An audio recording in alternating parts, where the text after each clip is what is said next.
শেখ হাসিনা যে দেশের বিরুদ্ধে ষড়যন্ত্র করছেন এটা এখন তো খুব খোলাখুলিভাবে পরিষ্কার। আমাদের জাতীয় সার্বভৌমত্ব এখন হুমকির মুখে। জনগণ যদি ঐক্যবদ্ধ না থাকে, কেবলমাত্র সেনাবাহিনী অস্ত্র দিয়ে কিংবা অন্য কিছু দিয়ে সার্বভৌমত্ব রক্ষা করা যায় না। 3 মাস পার হয়েছে, আপনাদের জবাবদিহিতা করতে হবে। বাংলাদেশ আগামী দিনে গ্লোবাল সাউথের একটা নেতৃস্থানীয় দেশ হিসেবে হাজির হতে পারে। প্রতিটি দূতাবাসে প্রবাসীদের জন্য ওয়ান স্টপ সার্ভিস চালু করেন। এটা করতে পারেন না, আমলাতন্ত্র দেখান।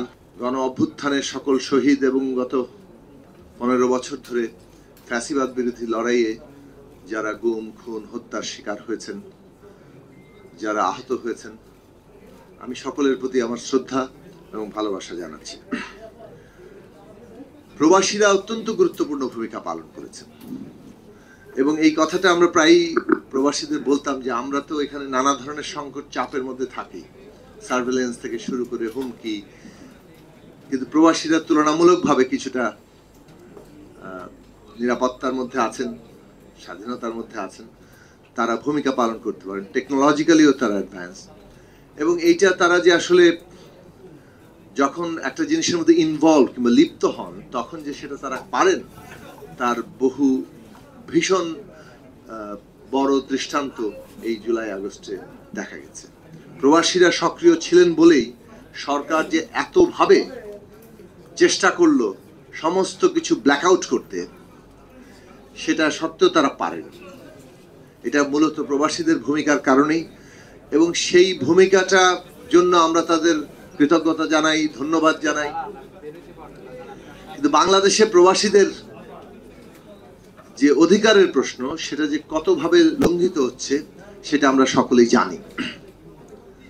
আজকেও এই সরকার প্রবাসীদের জন্য দ্রুত যে কতগুলো ব্যবস্থা নেওয়ার, যেসব প্রশ্নগুলো আলোচিত হয়েছে দীর্ঘদিন ধরে, এমনকি এই ফ্যাসিবাদ বিরোধী লড়াইয়ের মধ্যেও, যে প্রবাসীরা এই লড়াইয়ের অংশ, কিন্তু প্রবাসীরা কি কি সমস্যার মুখোমুখি হচ্ছে সেই সব প্রশ্নে এখনো পর্যন্ত কোনো উদ্যোগ হয়নি। কিন্তু তারপরও প্রবাসীদেরকে আমরা আহ্বান জানাবো যে লড়াইয়ে আপনারা যুক্ত হয়েছেন, যে লড়াইকে একটা প্রথম পর্বের বিজয়ের দিকে নিয়ে গেছেন, শেখ হাসিনার পদত্যাগ, দেশ থেকে পালানো, এখন যে দ্বিতীয় পর্ব চলছে বাংলাদেশের একটা গণতান্ত্রিক রাষ্ট্র নির্মাণের লড়াই, সেই রাষ্ট্র নির্মাণের লড়াইকে নস্যাৎ করার জন্য এই পতিত স্বৈরাচার এবং তারা সরাসরি আমাদের পার্শ্ববর্তী দেশ ভারত তাদের সহযোগিতা করছে এবং এটা ধ্বংস করার চেষ্টা করছে। শেখ হাসিনা যে ফ্যাসিস্ট ছিলেন কেবল, সেটা মানে সেটা তো আমরা দেখেছি কিভাবে ক্ষমতা আঁকড়ে থাকার জন্য শেষ দিন পর্যন্ত তিনি মানুষকে গুলি করার জন্য নির্দেশ দেওয়ার চেষ্টা করেছেন রাষ্ট্রশক্তিগুলোকে। শেখ হাসিনা যে দেশের বিরুদ্ধে ষড়যন্ত্র করছেন এটা এখন তো খুব খোলাখুলিভাবে পরিষ্কার। ডোনাল্ড ট্রাম্পের ছবি নিয়ে তিনি তার কর্মীদেরকে বলেন মিছিল করতে, যাতে ওর উপর হামলা হলে সেই ছবি তুলে রাখা হবে, আর ওনার লিঙ্ক আছে, সেই লিঙ্কে উনি পাঠিয়ে দিবেন। মানে বাংলাদেশকে একটা ব্যর্থ রাষ্ট্র এবং এইখানে নানা ধরনের ষড়যন্ত্র হচ্ছে এইভাবে উপস্থাপনের চেষ্টা করুন। খোদ শেখ হাসিনা এই কাজ করছেন এবং আমরা দেখছি ভারতের মিডিয়া কিভাবে তার অংশীদার। আগে থেকেই ঠিক করা ছিল ছবিটা ছাপা হবে, ওইভাবে লেখা ছিল ডোনাল্ড ট্রাম্পের সমর্থকদের উপরে হয়রানি এবং গ্রেফতার চলছে। ইন্ডিয়া টুডে সেরকম একটা নিউজ করেছে। শেখ হাসিনার অডিও টেপ যে ফাঁস হয়ে গেছে, এটা সম্ভবত তারা শুনতে পাননি অথবা দেখতে পাননি, যার ফলে আগেকার পরিকল্পনা অনুযায়ী ছেপে দিয়েছেন। কিভাবে প্রোপাগ্যান্ডা করছে, তাদের সমস্ত সফট পাওয়ার দিয়ে তারা এখন পশ্চিমা বিশ্বকে বোঝানোর চেষ্টা করছে বাংলাদেশে একটা জঙ্গিবাদ কায়েম হয়ে গেছে, এখানে কোনো সংখ্যালঘুদের কোনো অধিকার নাই, এখানে সব কাটাকাটি চলছে। বাংলাদেশে তো কোনো জুলাই আগস্টে হত্যাকাণ্ড হয় নাই, এটা তো কোনো সরকার, পুলিশ, আওয়ামী লীগ কেউ কিছু করে নাই, তো উল্টো এখানে পুলিশ হত্যা হয়েছে। এই প্রোপাগ্যান্ডা কেবল বিদেশে না, বাংলাদেশেও এখন অনেক লোককে সাবস্ক্রাইব করতে দেখছি যে আসলে গুলিটা পুলিশ করে নাই, আওয়ামী লীগের লোক করে নাই, এ যেন কোনো এক ষড়যন্ত্রের মধ্যে দিয়ে এই গুলিগুলো হয়ে গেছে এবং বাংলাদেশের ষড়যন্ত্রকারীরা ক্ষমতা দখল করে ফেলেছে। সুতরাং এই হচ্ছে বাংলাদেশে আওয়ামী লীগ এবং তার পতিতদের চেহারা। ইসলামের ঘাড়ে ক্রেডিট দিতে দিতে দেশটাকে তারা প্রায় জামাত বানিয়ে ছেড়ে ছাড়বে, এইটা বাংলাদেশে হতে দেওয়া যাবে না। এবং আজকে প্রবাসীদের এই জায়গায় গুরুত্বপূর্ণ ভূমিকা আছে। যে সফট পাওয়ারের যুদ্ধ শুরু করেছে এই শেখ হাসিনা এবং তার মদতদানকারীরা রাষ্ট্রসমূহ, বাংলাদেশের জনগণকে এই ভেতর থেকে এবং সারা দুনিয়াতে প্রবাসী সকল বাংলাদেশিদের বিশেষভাবে তাদের এই সফট পাওয়ারের বিরুদ্ধে যুদ্ধ করতে হবে।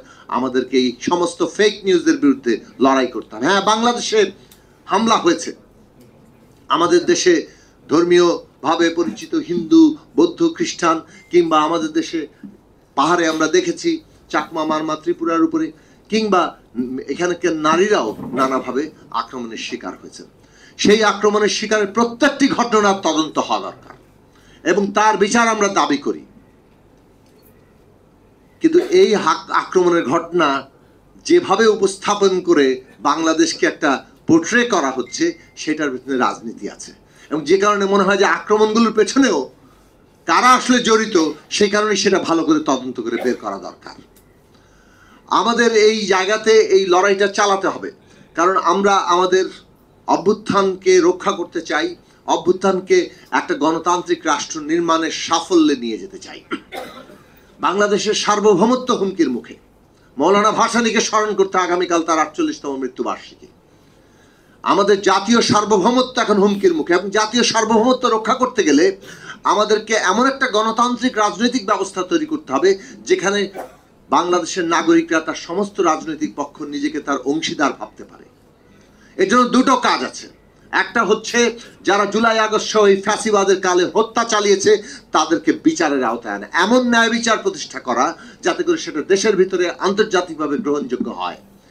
ওই অভিযুক্তরা যতই প্রপাগান্ডা করুক, সত্যিকার ন্যায় বিচারের মধ্য দিয়ে আমাদের নতুন রাষ্ট্রের যাত্রা হবে এবং সেই ন্যায় বিচার প্রতিষ্ঠা করা গেলে আমরা বাংলাদেশে এমন একটা অন্তর্ভুক্তিমূলক রাষ্ট্র ব্যবস্থা করতে পারবো যাতে করে এই ফ্যাসিস্টরা প্রতি মুহূর্তে প্রতিদিন এই দেশের জনগণকে বিভাজিত করে যেভাবে আমাদের সার্বভৌমত্বকে হুমকির মুখে রেখেছিল সেটাকে আমরা বন্ধ করতে পারি। মনে রাখবেন, একটা দেশের জনগোষ্ঠীর ভেতরে যদি প্রবল বিভাজন থাকে সেটাই সার্বভৌমত্বের সবচেয়ে বড় হুমকি। জনগণ যদি ঐক্যবদ্ধ না থাকে, কেবলমাত্র সেনাবাহিনী অস্ত্র দিয়ে কিংবা অন্য কিছু দিয়ে সার্বভৌমত্ব রক্ষা করা যায় না। জনগণের সার্বভৌমত্ব প্রতিষ্ঠা করতে পারলে, তার উপযোগী গণতান্ত্রিক রাজনৈতিক ব্যবস্থা, অন্তর্ভুক্তিমূলক রাজনৈতিক ব্যবস্থা গড়ে তুলতে পারলে তবেই কেবল আমরা ওই সব প্রতিষ্ঠান করতে পারবো, সেনাবাহিনী বলেন, জনপ্রশাসন বলেন, বিশ্ববিদ্যালয় বলেন, শিক্ষা ব্যবস্থা বলেন, আমাদের মিডিয়া বলেন, এমনকি বিচার বিভাগ বলেন, এই সমস্ত প্রতিষ্ঠানগুলো গড়ে উঠবে যেটা আসলে একটা দেশের মধ্যে এমন এক রাজনৈতিক ব্যবস্থা তৈরি করে যেটা রাজনৈতিক বিরোধ সত্ত্বেও তার মধ্যে একটা ওই জাতীয় ঐক্য, জাতীয় স্বার্থের প্রশ্নে ঐক্যবদ্ধ থাকা, সেই জায়গাটা সৃষ্টি করে। ওইটা বাংলাদেশ রাষ্ট্রের জন্য আগামী দিনের পথ। বাংলাদেশের ভবিষ্যৎ অত্যন্ত উজ্জ্বল। বাংলাদেশ যদি একটা জাতীয় ঐক্যের উপর দাঁড়িয়ে, অর্থাৎ একটা অভিন্ন গণতান্ত্রিক রাজনৈতিক ব্যবস্থা যেখানে সবাই অংশীদার ভাবে সেই রাজনৈতিক ব্যবস্থার উপর দাঁড়াতে পারে, তাহলে বাংলাদেশ আগামী দিনে গ্লোবাল সাউথের একটা নেতৃস্থানীয় দেশ হিসেবে হাজির হতে পারে। এইটা বাংলাদেশের সামনে ভবিষ্যৎ এবং ওই ভবিষ্যৎ যদি আমাদের তৈরি হয়, বর্তমান ইন্টার রিলেটেড সম্পর্কিত বৈশ্বিক ব্যবস্থা যেখানে অর্থনৈতিকভাবে একের উপর নির্ভরশীলতা আছে, সেইখানে আমরা আমাদের সার্বভৌমত্ব রক্ষার ক্ষেত্রে নতুন জায়গায় যেতে পারবো, কারণ অর্থনৈতিক স্বাবলম্বিতাই সার্বভৌমত্বের অন্যতম গুরুত্বপূর্ণ গ্যারান্টি আজকের দুনিয়াতে। সেই লক্ষ্যগুলো আমাদের স্থাপন করা দরকার।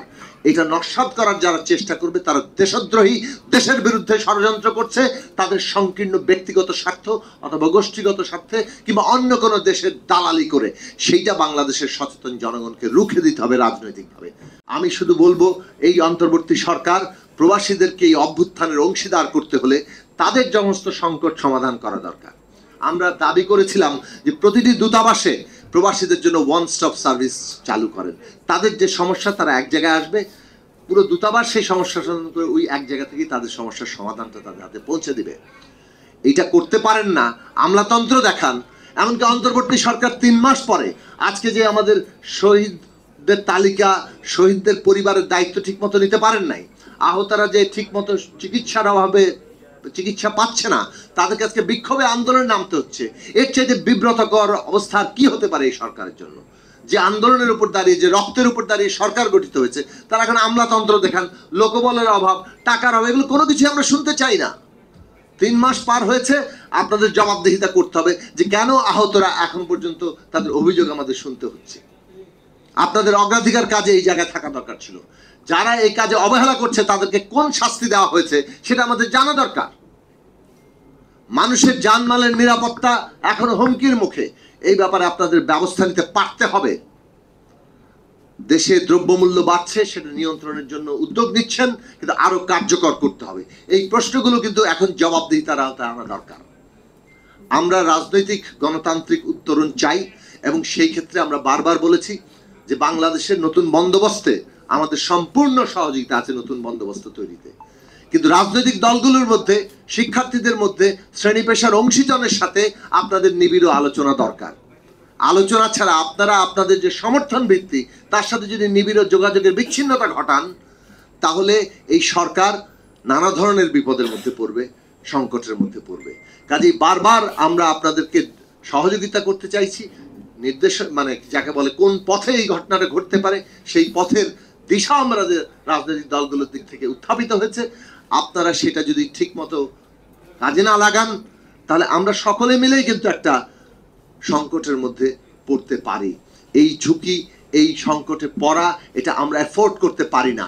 আমাদের এই রাষ্ট্র নির্মাণের লড়াইয়ে আমাদেরকে জয়ী হতেই হবে। এটা আমাদের জন্য, বাংলাদেশের জনগণের জন্য, বাংলাদেশের জন্য অস্তিত্বের প্রশ্ন। সুতরাং আমি আবারও বলবো, প্রবাসীদের সমস্ত যে আরো অনেকগুলো প্রশ্ন আছে, আমি আজকে এই প্রশ্নগুলো, প্রবাসীদের প্রসঙ্গগুলো সবগুলো আমি তুলছি না, কিন্তু শুধু এইটুকু বলছি যে প্রবাসীদের ভোটাধিকার, প্রবাসীদের সমস্ত সমস্যার সমাধান করা, এইটা বাংলাদেশের বর্তমান অন্তর্বর্তী সরকারের সামনে একটা গুরুত্বপূর্ণ কাজ। বাংলাদেশ নির্মাণের এই প্রশ্নে অভ্যুত্থানের অংশীদার হিসাবে প্রবাসীদেরকে যুক্ত করার জন্য। সংবাদ, ফিচার ও অনুষ্ঠানের জন্য ভিজিট করুন সংবাদ প্রকাশের ওয়েবসাইট এবং যুক্ত থাকুন ফেসবুক পেজ ও ইউটিউব চ্যানেলের সঙ্গে।